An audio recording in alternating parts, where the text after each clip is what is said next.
Hello friends, कैसे हो? आपका आपके चैनल होम केमिस्ट्री क्लासेस पर स्वागत है। आज बात करने वाले हैं हम लोग जो कि जियोमेट्रिकल आइसोमेरिज्म। बातें करें अगर जियोमेट्रिकल आइसोमेर में, तो हम लोग यहां पास बात करने वाले हैं जियोमेट्रिकल आइसोमर में। सबसे पहले तो इन पर डेफिनेशन बात कर लेंगे, आखिर जियोमेट्रिकल आइसोमर या जियोमेट्रिकल आइसोमेरिज्म किसे कहते हैं। उनके बाद अगर बातें करेंगे तो यहां पर जियोमेट्रिकल आइसोमर की जो कि कंडीशंस की बातें करेंगे। थर्ड नंबर पर बातें करेंगे तो यहां पास थर्ड नंबर पर जो कि जियोमेट्रिकल आइसोमेरिज्म की यहां पास टाइप्स की बातें करेंगे। और फोर्थ नंबर पर इस जियोमेट्रिकल आइसोमर में जो कि स्टेबिलिटी की बातें करेंगे। तो चलिए यहां पास स्टार्ट करते हैं जो कि जियोमेट्रिकल आइसोमेरिज्म।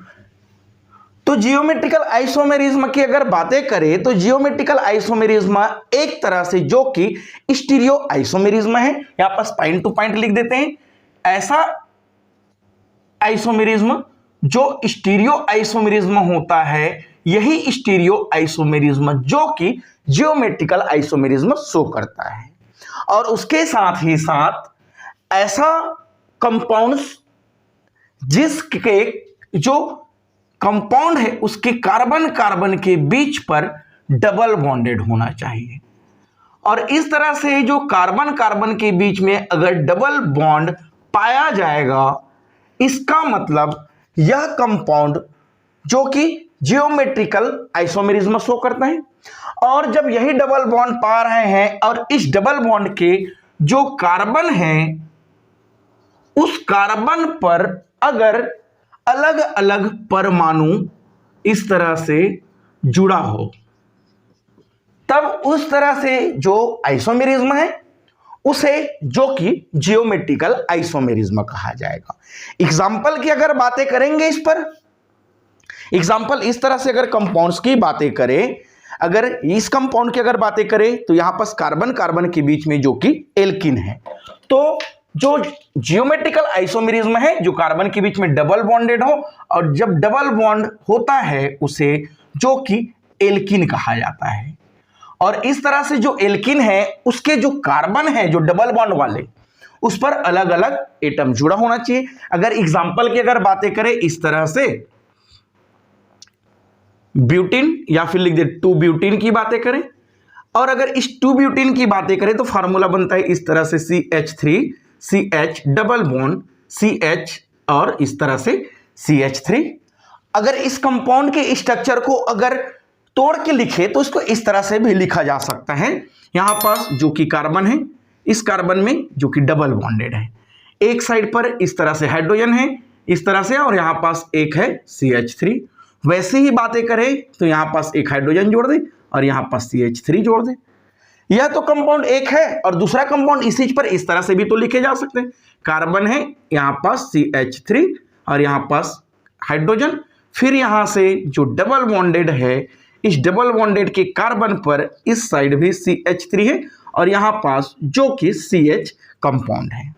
अब इसको अगर इसके मॉडल के अकॉर्डिंग समझे तो इस तरह से जो यहां पास कार्बन है इस कार्बन के बीच में जो कि डबल बॉन्डेड है, और कार्बन के बीच में डबल बॉन्डेड है तो यह कंपाउंड जो कि एल्किन है। और एल्किन में जो डिफरेंट डिफरेंट एटम जो कार्बन डबल बॉन्डेड पा रहे हैं, इस कार्बन की अगर बातें करें तो इस कार्बन पर अलग अलग एटम है, और जब ऐसे ही अलग अलग एटम पाया जाता है तब वह जो कि जियोमेट्रिकल आइसोमेरिज्म शो करते हैं।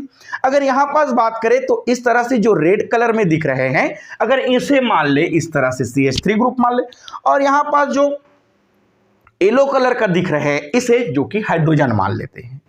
अब इस कंपाउंड को अगर इस तरह से रख दिए गए हैं तो देखिए कंपाउंड में हो क्या रहे हैं। इस कंपाउंड की अगर बातें करें, चलिए इनकी बात कर ले, तो यहां पास CH3 CH3 CH3 CH3 carbon carbon carbon carbon hydrogen और हाइड्रोजन, यहां पास ये हाइड्रोजन और हाइड्रोजन। अगर इस तरह से जो कंपाउंड्स है, इस कंपाउंड के जो डबल बॉन्ड के बाद जो डिफरेंट डिफरेंट एटम जुड़ा हुआ है, और वह डिफरेंट डिफरेंट एटम दो तरह से जुड़ सकता है। कैसे? एक तो इस कार्बन की जैसे कि राइट साइड है वैसे ही इस कार्बन में भी जो कि राइट साइड है। इसका मतलब जो अदर एटम है, जो सेम एटम मॉलिक्यूल्स है या सेम ग्रुप है, वह सेम ग्रुप सेम साइड पर है। और वही अगर बातें करें इस कंपाउंड में, इस कार्बन को हटाकर या CH3 को हटाकर इस जगह में हाइड्रोजन की जगह डाल दे तो ये जो रेड कलर है वह अपोजिट साइड हो जाएगा, जैसे कि इस पर शो किया गया है। यहां पर CH3 है और यहां पर CH3 अपोजिट साइड पर है। और इसकी अगर बातें करें तो यहां पर CH3 जो कि सेम साइड है।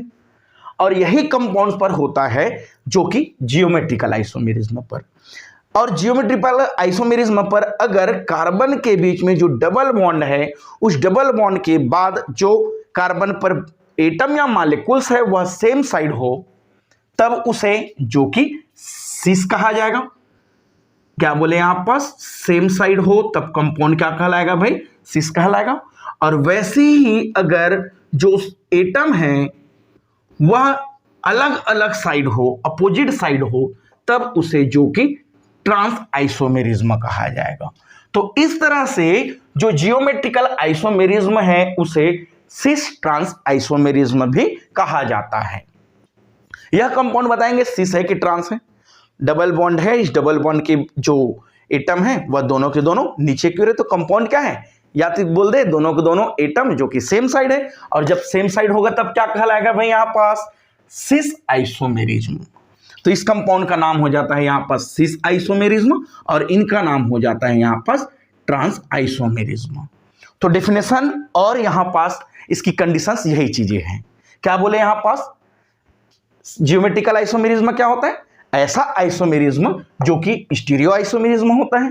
और उस स्टीरियो आइसोमेरिज्म में जब कार्बन कार्बन के बीच में डबल बॉन्डेड हो, एग्जांपल एल्किन, और उस डबल बॉन्डेड के जो कार्बन है उस पर अलग अलग ग्रुप जुड़ा हो या अलग अलग एटम जुड़ा हो, तब उसे जियोमेट्रिकल आइसोमेरिज्म कहते हैं। और इसी जियोमेट्रिकल आइसोमेरिज्म को जो कि सिस ट्रांस आइसोमेरिज्म भी कहा जाता है।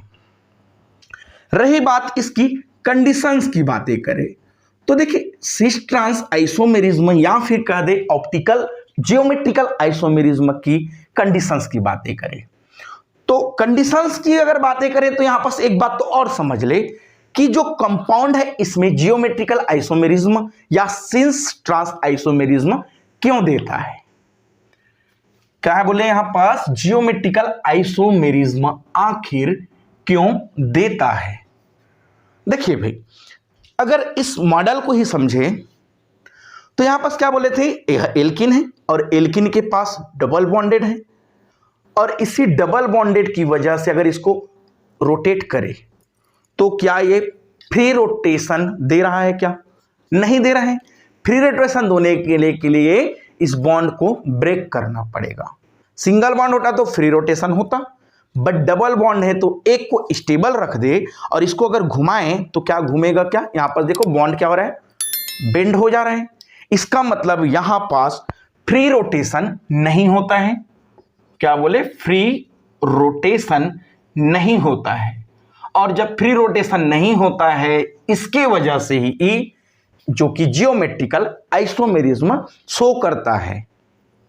चलिए कंडीशंस, जियोमेट्रिकल आइसोमेरिज्म शो करने के लिए पहला कंडीशन, कंपाउंड क्या होना चाहिए, फ्री रोटेशन नहीं होना चाहिए। पहला कंपाउंड जो कि फ्री रोटेशन नहीं होना चाहिए, फ्री रोटेशन नहीं होना चाहिए।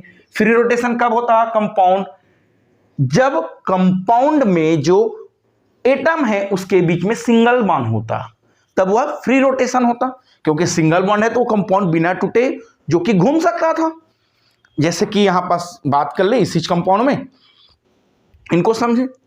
देखिए यहां पास क्या है, सिंगल बॉन्ड है, सिंगल बॉन्ड है इसकी वजह से जो कि घूम जा रहा है, और यहां पास फ्री रोटेशन है बोल सकते हैं।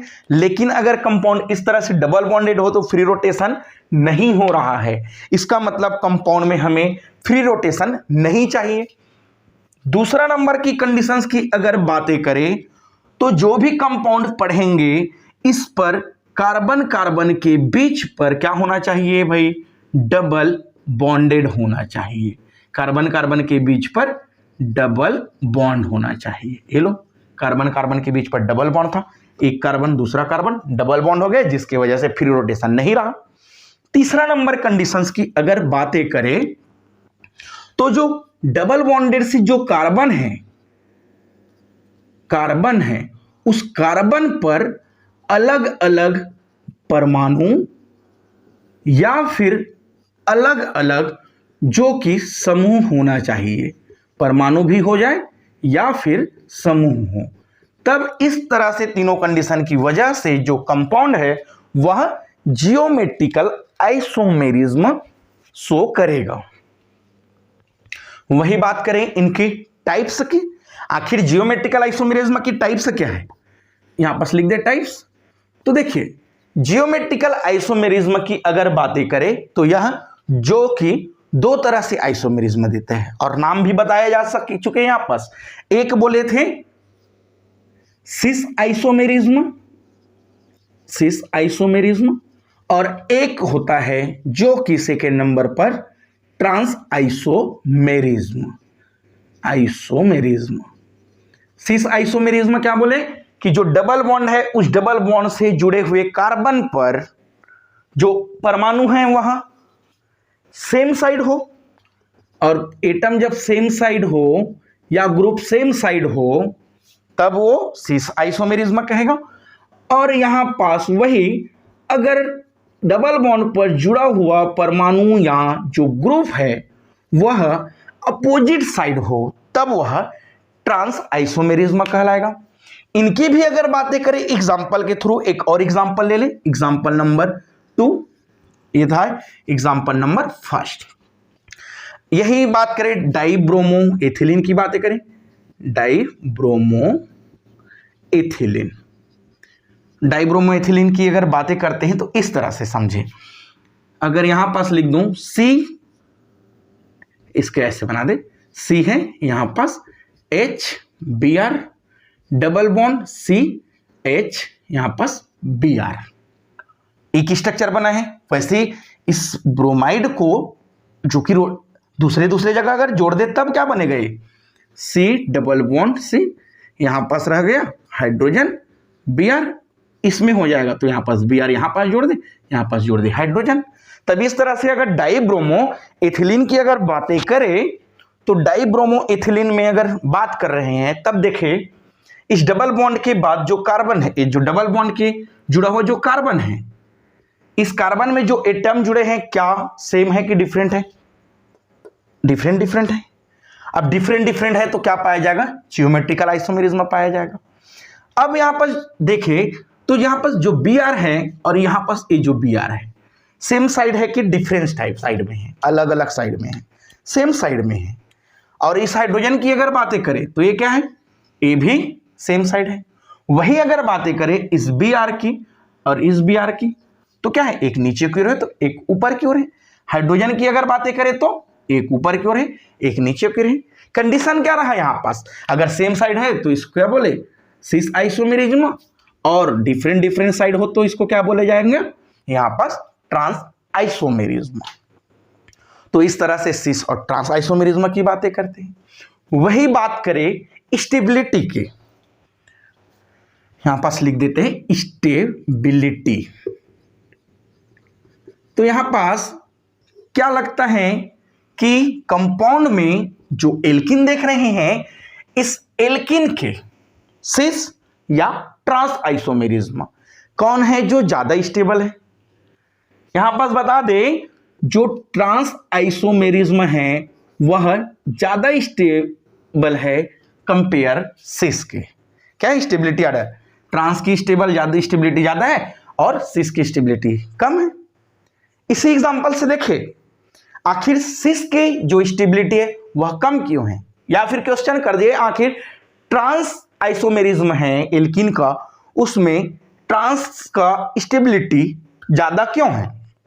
देखिए रीजन यहां पास यह आ जाता है, इनकी रीजन की बातें करें तो देखिए फर्स्ट नंबर की अगर बात कर लें तो इस तरह से जो कंपाउंड जुड़ा हुआ है Br, चाहे इनकी अगर बात कर ले कंपाउंड Br, या फिर बात कर ले हाइड्रोजन की, हाइड्रोजन और ब्रोमाइड में कौन है जो भारी ग्रुप है, स्टेरिक ग्रुप की बात कर रहे हैं। कौन है स्टेरिक ग्रुप? यहां पर Br है, एक बल्कि ग्रुप है। इस दोनों इनमें हाइड्रोजन और ब्रोमाइड की कंपेयर करें तो अगर बात करें वही सिस पोजीशन में, तो जो दोनों साइड में जो Br है, या फिर कह दे स्टेरिक जो रिपल्सन है वह क्या है?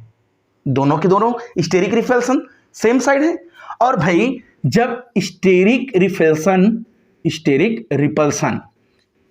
और स्टेरिक रिपल्सन क्या होगा? रिपल्सन सेम साइड हो तब स्टेरिक रिपल्सन जो कि ज्यादा हो जाता है, और स्टेरिक रिपल्सन बढ़ता है तब कंपाउंड की जो स्टेबिलिटी है वह कम हो जाता है। ये लो, स्टेबिलिटी कम हो गया। वही बातें करें यहां पास, हम लोग क्या पढ़े थे? स्टेरिक हिंड्रेंस के बढ़ने से, इस तरह से स्टेरिक हिंड्रेंस के बढ़ने से जो स्टेबिलिटी है वह क्या होता है? स्टेबिलिटी जो कि कम होता है। देखिए इस पर दोनों में तो स्टेरिक हिंड्रेंस है, लेकिन इन कंपाउंड की अगर बातें करें तो स्टेरिक हिंड्रेंस दोनों के दोनों नीचे की ओर है, मतलब स्टेरिक हिंड्रेंस इस पर ज्यादा हो गया। इसकी स्टेरिक हिंड्रेंस की बात करें तो एक नीचे की ओर है तो एक ऊपर की ओर है, तो इसकी स्टेरिक हिंड्रेंस जो कि कम हो गया। तो इस तरह से सिस पोजीशन का स्टेरिक हिंड्रेंस ज्यादा है, जिसके वजह से सिस जो कि स्टेबल कम होता है। क्लियर है बातें? और वैसे ही इसमें अगर बातें करें, बहुत सारे एग्जांपल मिलेगा हमको। तो देखिए यहां पास इनको हमको याद रखना है। जो सिस है वह ट्रांस के कंपेयर में उसकी स्टेबिलिटी कम होता है। तो आज क्या क्या पढ़े हम लोग अभी? जो कि जियोमेट्रिकल आइसोमेरिज्म, और जियोमेट्रिकल आइसोमेरिज्म को सिस ट्रांस आइसोमेरिज्म कहते हैं। ऐसा आइसोमेरिज्म जो स्टीरियो आइसोमेरिज्म हो और कार्बन कार्बन के बीच पर डबल बॉन्ड हो, एग्जांपल एल्किन। और जब कार्बन कार्बन के बीच पर डबल बॉन्ड होगा तो उससे जुड़ा हुआ जो कार्बन है उस पर अलग अलग एटम जुड़े रहना चाहिए, तब वह कहलाएगा जियोमेट्रिकल आइसोमेरिज्म। आप लोग बताएंगे, अगर मैं कंपाउंड इस तरह से लिख दूं C डबल बॉन्ड C, यहां पास लिख दूं A, यहां पास भी लिख दूं A, यहां पास A और यहां पास B, क्या यह कंपाउंड जियोमेट्रिकल आइसोमेरिज्म शो करेगा? क्या लगता है, जियोमेट्रिकल आइसोमेरिज्म शो करेगा? नहीं करेगा, क्योंकि इस जो डबल बॉन्डेड वाला कार्बन है उस पर देखो भाई यहां पास सेम एटम है, और जब सेम एटम होगा तो जियोमेट्रिकल आइसोमेरिज्म शो नहीं करेगा, क्योंकि क्या बोले हैं यहां पास डिफरेंट एटम होना चाहिए। तो चलिए आज के लिए बस इतना ही, मिलते हैं नेक्स्ट वीडियो के साथ। Thank you.